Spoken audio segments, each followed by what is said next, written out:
अगला हमारा जो प्रश्न है वो 11वां है, और जो 11वां प्रश्न है वो क्या कह रहा है? वह कह रहा है एक्स अक्ष पर वह बिंदु ज्ञात करो जो 2 -2, -5 और 2, -3 से समान दूरी पर हो। तो देखिएगा इसमें जो लॉजिक छिपा हुआ है वो सिर्फ ये छिपा हुआ है, एक्स अक्ष पर बिंदु ज्ञात करो, यानी हम बिंदु ज्ञात करना है, एक्स अक्ष पर ज्ञात करना है। यदि मेरा ग्राफ इस तरह से है तो एक्स अक्ष पर यदि मैं करता हूं तो हम सभी जानते हैं कि एक्स अक्ष पर एक्स का मान कुछ होगा। देखिएगा दोबारा सुनिए, एक्स अक्ष पर एक्स का मान कुछ होता है, लेकिन एक्स अक्ष पर वाई का जो मान होता है वो 0 होता है। इसी तरह से वाई अक्ष पर वाई का जो मान है वो कुछ होता है, अर्थात कोई भी मान हो सकता है, लेकिन वाई अक्ष पर x का मान 0 होता है। ये किस तरह से? यदि मैं ये सवाल लूं कि x अक्ष यह है x, तो इस x पर y का जो मान है वो तो 0 ही होगा, क्योंकि जो मूल बिंदु है वही तो है ये x अक्ष, और यदि y अक्ष पर मैं x का मान सवाल लूं तो ये 0 होगा। तो हमको सिर्फ ये चीज याद रखनी है और हम आसानी से इस प्रश्न को हल कर सकते हैं। देखिएगा किस तरह से। तो x अक्ष पर बिंदु, तो उस x अक्ष पर जो बिंदु गया है ज्ञात करना है कि -2, -5 और 2, -3 से समान दूरी पर है। तो देखो x अक्ष पर ज्ञात करना है, तो x अक्ष पर y का मान बराबर 0, तो वह होगा, तो माना वह बिंदु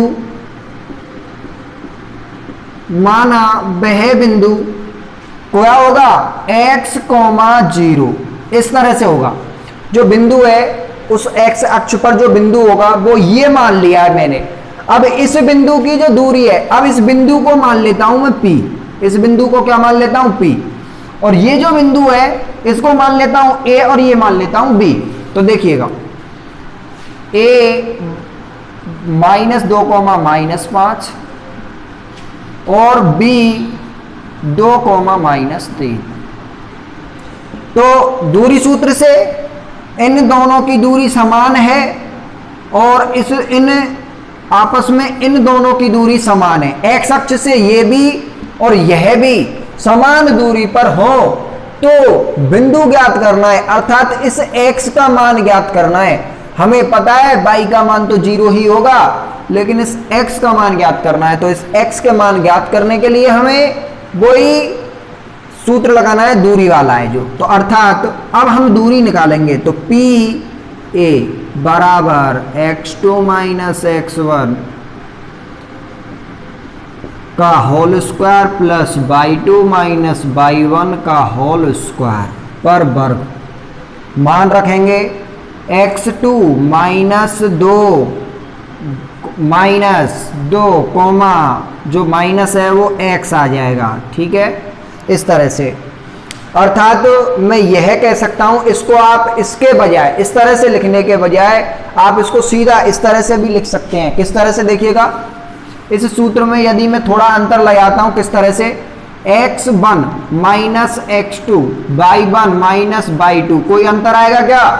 नहीं आएगा, क्योंकि इन दोनों ही टर्मों में मैंने इस परिवर्तन को किया है। तो देखिएगा इससे क्या है कि आप एक प्रकार से भ्रमित ना होंगे, आप आसानी से एक सूत्र लगेगा। कौन सा? x माइनस यानी a - b का होल स्क्वायर, उसको आसानी से लगा लेंगे। तो देखिएगा x1 x -2, x2 जो है -2 हो गया स्क्वायर प्लस y2 0, y1 हो गया 0 और उसके बाद y2 ये हो गया -5, तो -5 का होल स्क्वायर पर रूट। तो ये हो गया x प्लस 2 का होल स्क्वायर प्लस माइनस और माइनस प्लस हो गए, ये हो गया 5 का वर्ग। अब देखिएगा आगे हमें सूत्र को x a प्लस बी के होल स्क्वायर से, a प्लस बी के होल स्क्वायर से खोल लेना है। तो देखिएगा हम खोलेंगे इसको, तो खोलने पर एक्स स्क्वायर प्लस 2ab अर्थात 2ab में ये लिख सकता हूं 2 इंटू एक्स प्लस 4 प्लस 25।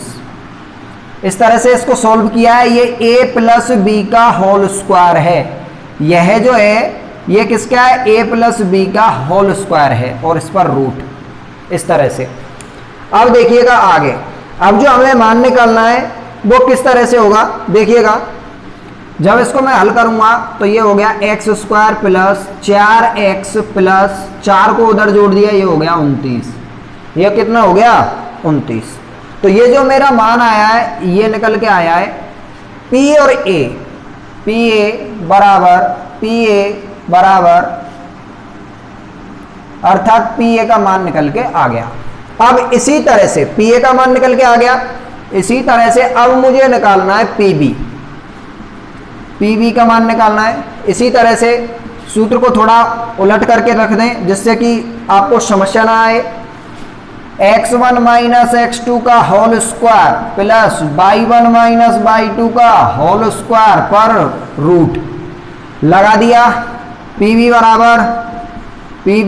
बराबर अब देखो ये जो PB है इसमें x1 हो गया x माइनस 2 का होल स्क्वायर प्लस ये हो गया जी y1 0 माइनस 3 का होल स्क्वायर, ये हो गया x माइनस 2 का होल स्क्वायर। और इसको जब हमारे द्वारा खोला गया है तो x स्क्वायर माइनस 2 अर्थात 4x, देखिएगा इसको माइनस हो गया 4x प्लस 4 प्लस ये माइनस हो गया, ये हो गया 9। जब इसको मैंने आगे हल किया है PB रूट PB बराबर x square minus 4x plus 13, इस तरह से हुआ। अब देखिएगा आगे ये हो गया रूट PB बराबर, इसको मैं समीकरण नंबर 1 दे देता हूं, इसको मैं समीकरण नंबर 2 दे देता हूं। अब मुझे एक बात मिली, मैं जानता हूं और मेरे लिए दे रखा था कि x अक्ष पर जो बिंदु मैंने माना है ये बिंदु इन दोनों बिंदुओं से समान दूरी रखता था। अर्थात हमारे लिए एक चीज दे रखी थी, क्या दे रखी थी कि PA बराबर P और B, ये दे रखा था। इससे प्रश्न में आ रहा है ये बिंदु दोनों थे, इन दोनों की समान दूरी है इस x अक्ष वाले जो बिंदु से, इसमें x का मान हमें ज्ञात करना था। अब देखिएगा इसको, अर्थात मैं समीकरण नंबर 1 और 2 को क्या कर सकता हूं, बराबर कर सकता हूं। समीकरण नंबर 1 है और समीकरण नंबर 2 है, तो देखिएगा समीकरण 1 व 2, समीकरण 1 और जो 2 है 2 को प्रश्नानुसार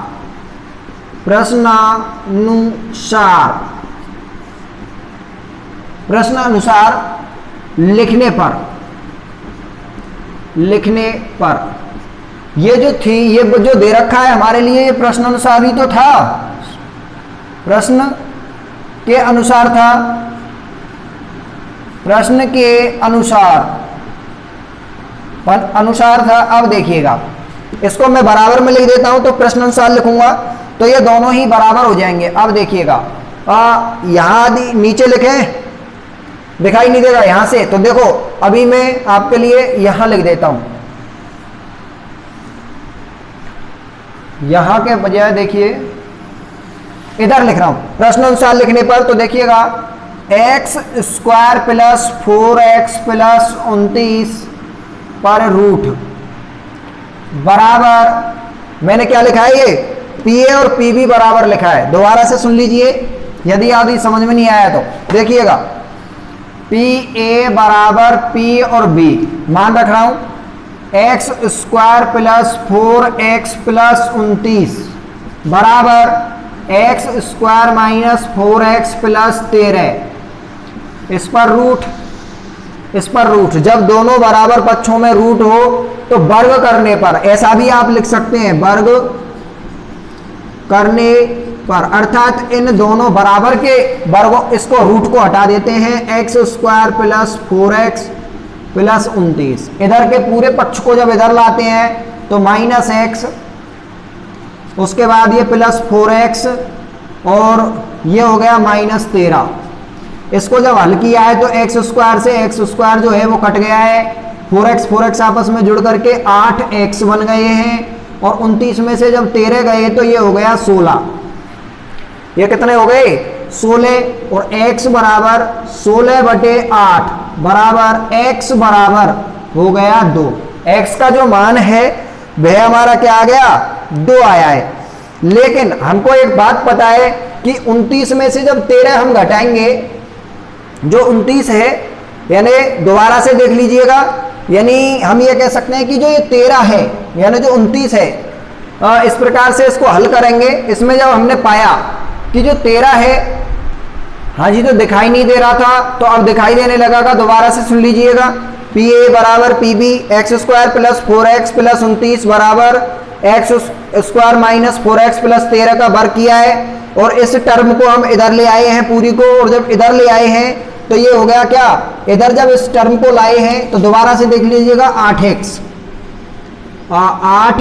बराबर इस पूरी टर्म को जब इधर लाए हैं तो प्लस के 16 और इस 8x अब इस 16 को उधर ले जाएंगे। चाहे आप इसको डायरेक्ट इसकी कैलकुलेशन कर सकते हैं, कर जब आप कैलकुलेशन करोगे तो आएगा 8x बराबर माइनस 16 और इस 8 को x बराबर ये हो गया माइनस 16/2 8 बराबर -2। तो जो x का मान आया है x बराबर -2 आएगा। x बराबर कितना आएगा -2 आ गया। अब देखो x बराबर -2 का आ गया और हम सभी जानते हैं कि जो p का मान था वो हमने क्या माना था x, 0। तो x, जब 0 माना है और x का मान -2 आया है तो p में जो बिंदु माना था मैंने p x, 0 में x का मान रखने पर x का मान रखूंगा तो ये आ जाएगा मेरा -2, 0। तो जो हमारा p बिंदु था, जो p बिंदु है वो कौन सा आ गया -2, 0। इस प्रकार से हमारा जो ये मान है वो ज्ञात होता है। कुछ नहीं करना है, बिंदु जो माने हैं इनको बराबर करना है, बराबर करके जो समीकरण है उसको हल कर देना है। हल करने पर x का मान हमारा आ जाएगा। ज्यादातर आपको गलती होगी तो यहाँ होगी, सिर्फ यहाँ पक्षांतरण में आप गलती करेंगे। तो देखो पी ए बराबर पी बी सूत्र लिख लिया, इन सभी टर्मों में से x की जो टर्म है उनको इधर ले आना और उसके बाद x की जो टर्म है तो x की जो x स्क्वायर वाली टर्म है वो तो कट जाएगी और जो 4x आपस में 8x हो जाएंगे और 8x में से जो अपनी संख्याएं हैं इस 29 में से जो ये 13 है इधर आएगा, या फिर आप इसको इधर लेके जाओगे तो ये माइनस का हो जाएगा, ऑटोमेटिक माइनस का 16 आ जाएगा। और यदि इधर लाओगे तो ये प्लस का 16 हो जाएगा और उसके बाद उधर लेके जाओगे तो ये माइनस का हो जाएगा, -2 इसका आंसर आ जाएगा, ये x का मान हो जाएगा। इस तरह से आपको ये प्रश्न करना है। अब जो अगला प्रश्न है उसको हम आपके लिए कराने जा रहे हैं। तो जो 12वां प्रश्न है उसको आप पढ़कर देखिए। बाई अक्ष पर वह बिंदु ज्ञात करो जो -5, -2 निर्देशांक हैं, 3, 2 जो निर्देशांक हैं, इनसे ये समान दूरी पर स्थित है। अर्थात बाई अक्ष पर बिंदु है। मैं आपके लिए जो प्रश्न नंबर 11वां जब मैंने कराया था तो बड़े ही हिसाब से एक बात समझाई थी। बाई अक्ष पर बाई का मान कुछ होगा लेकिन x का मान 0 होगा, x अक्ष पर x का मान कुछ होगा लेकिन बाई अक्ष का 0 होगा। तो इसी तरह से इस पर माना जो बिंदु है वो कौन सा है, माना P बिंदु है, और जो P बिंदु है बाई अक्ष पर होगा तो x का मान 0 होगा, बाई का कुछ होगा तो बाई मान लेते हैं उसको। और जो बिंदु ये है इसको मैं a मान लेता हूं, -5, -2, और उसके बाद इसे मैं b मान लेता हूं, 3, 2। इन दोनों के मध्य दूरी सूत्र लगाइए और उसके बाद इन दोनों के मध्य दूरी सूत्र लगाइए। दोनों के मध्य जब दूरी सूत्र निकालेंगे आप तो आपके लिए एक तरफ दोनों तरफ समीकरण प्राप्त होंगे। समीकरणों को बराबर कर देना है, बराबर करके उनका वर्ग लेना है, वर्ग ले करेंगे आप तो जो ये टर्म है बिल्कुल प्रश्न नंबर 11 की तरह ही यह होगा। आप इसे कर देखेंगे, करेंगे, और जो दूरी सूत्र है आप उसको लगाएंगे, 2 बार लगाने के बाद उनको बराबर करेंगे। और मैं फिर आपके लिए बता देता हूं, बिल्कुल कैलकुलेशन भी उसकी 11 नंबर की ही तरह। और अंत में जो उत्तर आएगा वो 0,-2, उसमें आया था -2,0 आया था, इसमें -0,-2 आएगा। सिर्फ कैलकुलेशन में भी थोड़ा ही अंतर है। तो आप इसे कर सकते हो किस तरह से, ये बिंदु और इस बिंदु में आप दूरी सूत्र लगाओ, इस बिंदु में और इस बिंदु में दूरी सूत्र निकालो, 2 समीकरण प्राप्त होंगे। दोनों समीकरणों को आप बराबर में करो, और जब बराबर में आप करोगे तो रूट से, जो रूट है उसको वर्ग लेने पर हट जाएगा। उसके बाद आप उसका पक्षांतरण करो।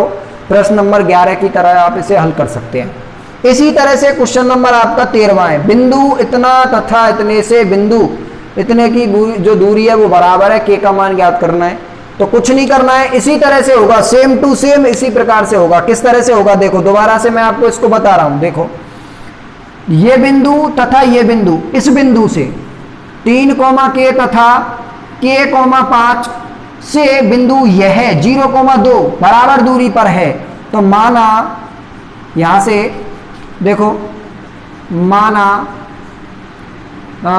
P बिंदु जो है वो है 3,1, इस तरह से 3,1 है, 3,K है, और इधर A जो बिंदु है वो है K,5, और ये जो बिंदु है 0, इसको मान लेते हो आप B, 0,2 ऐसे मान लो।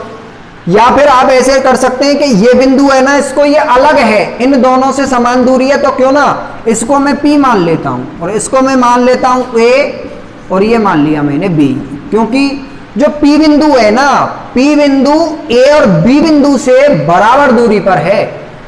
तो यहां मैं क्या करूंगा कि देखो, AP बराबर BP, ये टर्म है, बस ये हमारे लिए प्रश्न के अनुसार दे रखा है, हमारे प्रश्न में दे रखा है, प्रश्न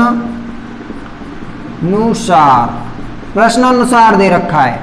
और प्रश्न अनुसार दे रखा है तो इसके PAP, इसके और इसके मध्य दूरी सूत्र लगाओ, और इसके और इसके मध्य दूरी सूत्र लगाओ, दोनों को बराबर रख लो।